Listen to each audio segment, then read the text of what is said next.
I al barri del Clot de Barcelona, l'Ateneu, que és tota una institució, i al llarg d'aquests gairebé 50 anys també ha hagut de canviar diverses vegades de seu i ara, seriosament, es plantemien pel seu futur. El nou espai que els proposa l'Ajuntament no els acaba de convèncer.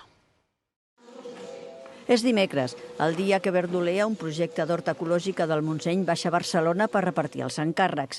És una de les moltes activitats que acull l'Ateneu del Clot, una entitat amb 150 socis molt activa que ha voltat per molts espais del barri. En 45 anys hem passat per 4 seus diferents.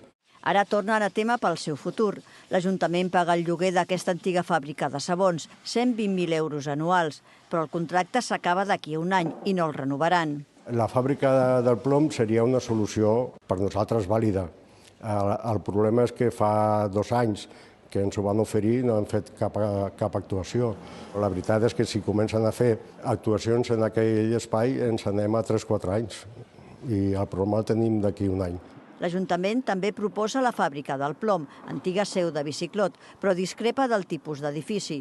Vol que sigui en mòduls, com ja s'estan fent algunes escoles. És el nou sistema constructiu que és més ràpid i més adaptable als usos i a les necessitats. Vull dir que si l'escola s'ha d'ampliar amb més línies, s'amplien els mòduls, evidentment de qualitat, no estem parlant d'un mòdul d'obra, i aquí farem exactament el mateix. És un tema també de velocitat i de practicitat.